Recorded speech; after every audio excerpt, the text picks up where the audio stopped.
大家好，我是客家佛教中心的孝经讲法师，是尊贵的占都古仁波切的弟子。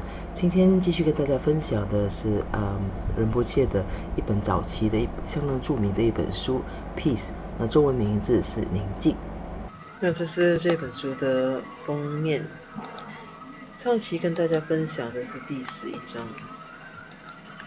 第11章讲的内容是宁静包含了正确的程序。对不起，不是第11章，是第11节。但这本书的编排是比较特别的，它就是分成几个章，总共分成7章。那每一章里面分成几个小节，但是就是整个书的那个编号，它是延续下来的，其实没有所以第3章的第1节，也就是全书的第11节。那我们现在这一期跟大家分享的会是第12节。第11节讲的是正确，就宁静包含了正确的编程。那大概跟大家重复下，就是它的重点内容。重点的内容其实就说的是，我们其实人类，我们从出生以来，就是我们本性呢其实是良善的。所以我们才会感动，我们才想看到一些美好的事情发生，我们会因为别人的真诚而被触碰。但是为什么我们今天变成这个样子呢？那是因为成长的过程中，我们被许多的各种各样的文化啦，各种教育啦，来为我们的思想，在我们的心思重新编程过了。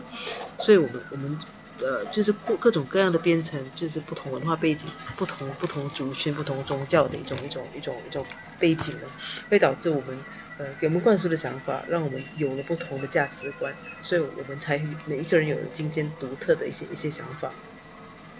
那这些东西很多时候是往往是导致我们不快乐的一个原因。那要改变这些东西，简单来说就是等于是重新编程，为它灌注一个新的一个程序。那其实就是说的，把过去所学的，把过去的价值观放下，那重新再灌输一些正确的价值观。那所谓正确的价值观，就是普世价值观，也就是佛法所强调的这些价值。那来到第12章，这是第12节。那12节呢，它的内容是 Peace entails attacking our afflictions. The key to happiness is taking our strongest affliction, working on it, and chipping away at it over time. 他说，宁静包含了去打击我们的染污之心。那下面的小题是说，快乐的关键是去面对我们最严重的染污之心，然后再逐渐的把它消除掉。Look at yourself and your strongest afflictions. The strongest things in you that always make you unhappy, whatever you do. Then you attack it and you break it down. For example, your strongest afflictions may be always wanting to win and being a very combative person. Then you should learn to let the other person win. In letting other person win, you win too. You take one mental affliction, the strongest one. You cannot take all of them at once. And you start to attack it. You should not give up. You will fail in your endeavor of attacking your strongest afflictions again and again and again. When you first ate, when you first walked, when you first left your parents, or when you first worked, you also failed many times, but that has brought you victory now, as an independent adult. That didn't come without failure, that came with trials and tribulations. 那这两段他的意思是说，他说我们要好好的去审视我们自己，以及我们最严重的烦恼。其实 afflictions 在这里我们用烦恼来解释简单一点，认真的检视自己以及我们最严重的烦恼。那所谓的最严重的烦恼呢，也就是说，无论你做什么都好，你要去正视那个最让自己感觉不快乐的元素，然后再去把它打击它，进而将它瓦解。就比如说，你最大的烦恼可能是处处都想跟别人竞争，而且想要赢得胜利。那如果说你知道你最大的烦恼是这一个的话，那你应该学习的是把胜利奉献给他人，就像是辛巴颂里写的。因为在让别人取得胜利的同时呢，你也等于是赢了。所以首先你要去选择，你去把你最大的烦恼挑出来。那你不可能同时，你不要太过贪心，你不可能同时一次过就去面对或者去克服所有的烦恼。你首先挑出你最大的烦恼，然后就开始去打击它。那你不应该放弃，在这个过程里，你可能几乎是必然的，你会一次又一次的失败。但仁波切在这里强调，我们在人生的过程中有什么东西是一开始就成功的呢？就包括我们学吃饭、学走路，我们第一次离开家里、离开父母，我们第一次出外工作，我们也不是一次就成功的，我们吃了无数的败仗，我们失败了无数次。但今天走过来了，我们已经成为一个独立的成年人了。所以这些都并不是一开始就成功的，而是必须经过很多很多的考验和磨练的。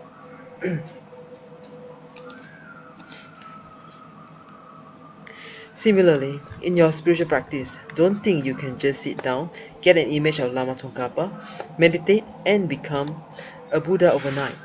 People train for years to become a culinary chef or an athlete. You can be a culinary chef, you can't be a culinary chef overnight. So how can you become a Buddha that quickly? That is something much greater. If you take your strongest affliction, be it anger, desire, or miserliness, and you work on it day after day after day, you will fail. You will go down, you will fall flat on your face, be depressed and hate yourself. But if you get up and do it again and again and again, I promise you, it will lessen. That is how you attack your inner afflictions. I'm giving you the secret here. It doesn't matter if you are white or black, from the east or west, from a Christian background, Buddhist background, or no background. All those qualities are beautiful. Who cares whether you are a guy or a girl, or something in between, or both? The mind is what we are interested in, and the mind is what we are attacking. 那这里说，刚才说嘛，我们做什么东西都好，其实并不是一开始就成功的。那我们总是有经过了很多很多的失败，那再从失败中吸取经验，再从中改进，然后才可能变成今天的自己。那即使简单到像吃啊，像喝水啊，像走路这样子的事情，也都是我们经过了无数次的失败才有了今天的成就的。所以修行上也是一样的。那别以为就是把宗喀巴大师放在你的眼前，那一开始静坐啊、禅修啊、祈愿，然后一夜之间就能够成佛。那即便想当一名厨师或是一个运动员都好，人们也要经过很多年的训练才能够成就。那既然你没有办法在一夜之间就成为一名厨师的话，那你怎么可能奢望在一夜之间就能成佛呢？况且这是一个就是远远的更为伟大的事情。所以如果你认真的去面对自己最大的烦恼，无论那是贪嗔或者是痴，然后再很努力的一天又一天的去消除它，即便你会一次又一次的失败，一次又一次的忧郁，甚至是讨厌自己，那只要你勇敢的站起来，不断的努力的话，仁波切说，我向你保证，它一定会逐渐减少的。那这就是打击你内在的烦恼的秘诀。无论你是黑人或者白人，你是东方人或者西方人，你是基督教徒、是佛教徒或者是没有宗教背景的人，那都一样，都是美好的。谁会去理你是男人或者女人，你是中性人或者是双性人？那我们的目标是我们的心识，我们所要打击的也是我们的心识。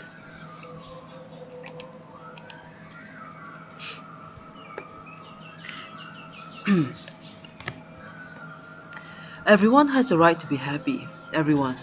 And the key to happiness is not oppressing others, taking from others, pushing others down, hurting others, taking advantage of or cheating others. That is not the key to happiness. The key to happiness is taking our strongest afflictions, working on it, and chipping away at it over time. When we chip away at it over time, we will see the lesson. When that lesson, the reactions that would have arisen from that mind will also lessen. If, for example, we usually react in anger 10 times a day, then we should cut it down to reaching only 9 times a day, then 8 times a day, then 7 times a day. With time, it will lessen. When we act less from anger, our reactions to the anger will lessen, and the counter reactions from others to us will also lessen. When they lessen, we will experience some happiness and more peace. There will be more harmony, and we will be more in control. That is the secret. That is the key to practicing. 刚才说，其实面对我们的烦恼，最重要的是我们不要放弃，即便是一次又一次的失败。其实失败几乎是必然的，因为这样子的习性已经跟随我们太久了。那甚至可能不是从我们一出生就开始，那可能来自前世。所以那些习性既然是如此根深蒂固，你怎么奢望它在一夜之间就能改变呢？所以它必然是一次又一次的失败，但重点是你不要放弃。所以每一个人都有快乐的权利，而快乐的关键并不来自于去压迫、去剥削、去打击、去伤害或去利用或者是欺骗他人。那这些都不是快乐的关键。真正的关键在于我们要怎么去面对我们的烦恼，然后再逐渐的把它消除。那如果我们针对这样子的一个目标，好好的努力一段时间之后，那你就会看到你会看到这些烦恼正在逐渐减少。当烦恼逐渐减少了，因这个烦恼而升起的各种反应也会随着减少。比如说我们每天都会发一次脾气的话，如果每天都会发10次脾气，那么我们就把它减成9次，然后8次、7次等等。那日子久了，它自然就会减少。那当你发脾气的次数减少之后呢，你对它的反应也会跟着减少。那连带的，其他人对我们发脾气的反应所做出的回应也会相应的减少。那在这种情况下，我们就会感觉到快乐，而且也拥有更多的一种平静。我们会因为这样子，更能够的去控制自己，跟其他人的关系也会变得更加和谐。那这就是秘诀，那这就是修行的关键。那在这里，其实有强调的一点就是说，在刚才的前2段就是说，要不断的尝试，即使你会面对失败，一次又一次的失败。那在这里仁波切呢，就教我们很具体的做法，那就是说，比如说你一天发脾气10次的话，那你只需要设立目标，你可能明天那就发9次脾气就好了。那后天呢，就变成8次、7次，逐渐减少。那其实减少发脾气，并不是单纯从你身上减少发脾气而已，因为当你减少发脾气，你很自然的，你对于发脾气所产生的一种自然的一个反应也会减少。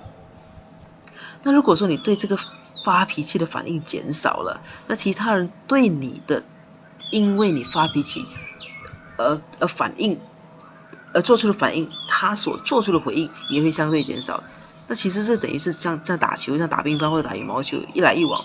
所以如果说你不再去对你自己本身的情绪做任何反应的话，那自然就不会制造出新的一个怎么说呢？新的一个情况，让别人来对你的这个反应做出回应。那别人不回应的话，那你也不需要再去回应他，也不会再去反应他。那这样子的情况下呢，那整个的循环就算是减少，不是减少一次，或者是最终止了。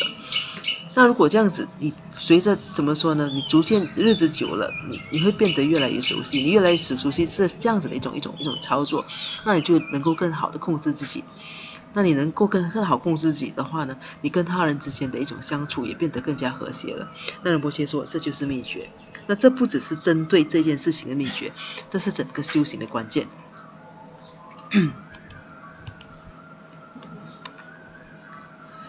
The more we do not change this mind, the more we will react from it, and it becomes solidified and stronger. With this type of mind, we will only create more unhappiness and make more enemies. We will have more people and more beings to fight off. It becomes very tiresome in the end. To counter this and to encourage our practice, we should study what the Buddha achieved in his enlightenment and apply it. We should apply different methods and acknowledge that we will fail many times. It does not matter whether you are depressed or unhappy. If you fail, you should get up and do it again and again. You have to do it again. That's life. If you don't like to put in the effort, then don't wash yourself, because tomorrow will get dirty again. Don't wash your hair, because it will get dirty again next week. Why wash yourself? Why brush your teeth? They're going to get dirty again. 这三段呢说，如果说我们越是不想去改变我们的某一种既定的心理的话呢，我们就越会对它做出反应。那我们越是对它做出反应的话呢，它就变得更加强大。其实我们的各种染污或者是我们这个各种烦恼，它会变得强大，是因为我们本身我们去喂食它的，我们去正视它，我们去对它做出反应，就等于是我们在助长它。所以越是做出反应，它就变得越强大，而我们也会变得更加不快乐。那同时呢，我们也制造更多的敌人，那我们将会去跟更多的人去做斗争。那最后呢，我们也会因为这样子而变得非常的疲惫不堪。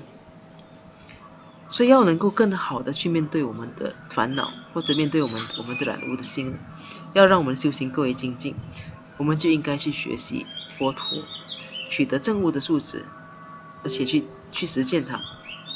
我们可以尝试不同的方法，但我们同时也必须知道我们一定会面对许多的失败。要是失败的时候，也许你会感觉到不快乐，或者是感觉到忧郁的，但那都不重要，那不要紧，那只要站起来继续再努力就好了。重点是你必须不断的努力，你不可以放弃，因为生活就是如此。如果你不想要努力，那人不屑在这里说，那你不想努力的话，那你索性连洗澡都不用洗啊，因为反正你今天洗了，明天还是脏的，你头发也不需要洗了，你今天洗了，下个星期还是脏的，那为什么要洗呢？你为什么要刷牙呢？反正他们都会变成脏的。那同样的道理就用在我们的修行上。Everything arises from the mind. Therefore, if you apply this practice to your mind, all situations will change. Your mind is what you will take with you when you die. When you die and you take a rebirth, you will continue where your mind has left off. If you are an angry, hateful, childish person, you will be reborn as that and continue what you have been doing, maybe not even as a human being. If on the other hand, you have developed your mind to a certain stage, through meditation and practice, for example, then when you take rebirth again, you will act from that state and that level of mind.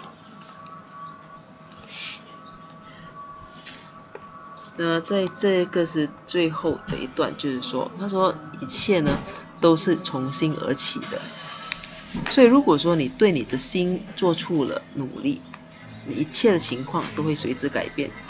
当死亡来临的时候，唯一能够陪着我们离开的，其实就是我们的心识。而当我们再度投生的时候，我们会将继续带着心识内留存下来的习性，怎么说呢？就伴随着我们的，也会是我们心识里留下的习性。那怎么说呢？这些例子，就比如说你前半辈子，你可能你的这一生你活了50年，那你前面的25年是一个非常吝啬的人，那在25岁以后，你突然间醒悟，你就把这种很谦吝的习性改了，变成一个很慷慨的人。那当你死亡的时候，跟随着你的就是这个慷慨的心，那这样子的一个慷慨呢，就会带到下一世去。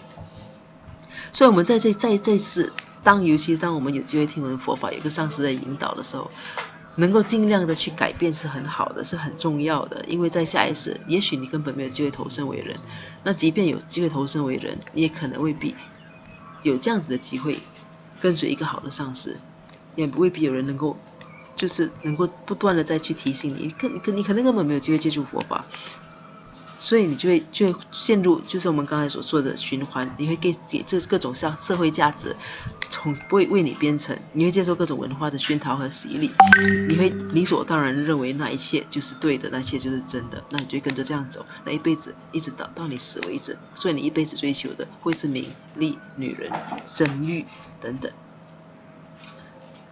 那既然这一次有机会碰到一个上师，既然有机会听闻佛法的话，那你知道你所改变的习性会陪着你到下一次去的话，那其实所以佛教徒是很多上师他们很强调什么都要快，要把握。那因为其实你必须不只是要改变，你还要把它当成一个习惯，你把它当成习惯，你才可能把它带到下一次去。所以无论你是一个充满愤怒、怨气或者是孩子气的人，当你投生之后，你依然会保有原本的习性，你会继续做着以前所做的事情。那反过来，如果说你的心识已经提升到了某个层次，比如说你透过禅修啊或者修行等等，那么当你投生之后呢，你也会在那个层次上继续生活。那这第12节呢相当短，那分享到这里，这第12节的内容就已经结束。那虽然很短，这一节的内容是非常重要。它是说你要怎么得到宁静，你要怎么得到一种平静的感觉。你要得到平静的感觉呢，你要好好的去针对自己的烦恼，针对自己的染污之心去打击它。你把你的烦恼解决了，你就平静了。那怎么解决烦恼呢？首先要意识到它，要认识它，要承认它，然后一次一次的去面对它，去打击它，去克服它。那即使你被击败了一次又一次，那还是不要放弃，关键不要放弃。那当你开始，那具体的做法仁波切也在这里提出来的。他说怎么做呢？其实我们很多人承认，你习惯，比如说你是一个习惯生气的人，那你不可能一夜之间就变成一个很平静很平和的人，那是不可能的。那我怎么说呢？其实那就减少生气的次数啊。那你一天生气10次的，那你就减成9次，减成8次。怎么说呢？在更具体的做法就是，也许你明天当你平均你生气10次的话，那10次里面，那你要记得有那么一次你把自己控制下来，那就是减少了。那再过一天，你可能再减少，再控制多一次，那就减少2次了，就这样逐渐的减少。那你控制了你的脾气，你的愤怒之后，那你很自然的，你对愤怒所带来的很自然的一种反应，你会减少对他的反应。你减少对他的反应，其实很多人在日常生活中，人很多时候对自己所做的事情是没有意识的，我们都在做反应。所以当你把脾气丢出去的时候，别人也会跟着你脾气来做反应。当你针对自己本身的不愉快做出反应，那你的反应透过你的表情和你的动作和你的言语，怎么说呢？也会导致别人对你的这个反应做出回应。那别人做出的这个回应也是一种，如果对方也不是一个非常有警觉心的一个人，那他的反应自然是建立在你的反应上。那这样子下去的话，那就是一个恶性循环。所以你必须从根本上控制这一点。当你愤怒的时候，你把你的怒气怎么说呢？你让自己平静下来。比如说你想骂人的时候，那你就控制下来，你就不骂。当你想讽刺人的时候，那你就停止，你让自己停下来，不去讽刺，那你就不会去激发后来的各种反应。那你不激发后来的反应，那别人可能就不会因为这样子而对你反过来也攻击你，那你也不会需要因为这样子而去怎么说呢？去攻击别人。那这个循环从一开始就已经被怎么说，已经被打断了。打断这个循环呢，你会发现自己会越来越快乐，你会越来越平静。那这就是修行，而不是说这就是修行。那这样子的一个东西呢，你要趁早做，因为如果你这一次不做好的话，或者是你到临死前你才可能才突然间有一点觉悟的话，那你到下一次，无论你投身为动物、投身为人都好，你这习性会跟着你走。所以要改的话，要趁早，要在这一辈子，在趁年轻的时候就把这个习性改掉。所以这是第12节。那我们今天这一个第12节的分享就到这里。那在结束之前呢，跟大家一起做一个回向。如宝珍贵菩提心，未生出之愿生出，已生出之菩提愿，岂不退转倍增长？如宝珍贵之空性，未生出之愿生出，已生出之空性宝，岂不退转倍增长？愿使修一切功德，利益所有众生诸法弘，显明至尊善慧名称师，所示佛法心要诸圣教。唯愿世世菩提真上师，唯愿随时享有圣正法，并于地道功德圆满后，迅速证得金刚持果位。愿我称职善根力，速即成就上师佛，一切众生尽无余，悉令安止是佛地。愿以弘扬中喀巴法王正法理则记，直系障碍之征兆，一切顺缘悉圆满。我及他人之三世，一子相属二之矣。祈愿善慧明生佛，教法永驻，甚增长。愿昼吉祥，夜吉祥，昼夜60恒吉祥，一切事中皆吉祥。唯愿三宝常摄受。至尊上师身受永稳固，妙善法业普及遍十方，上位教法虚光照三域，众生未尽其心，恒常住。好的，谢谢大家。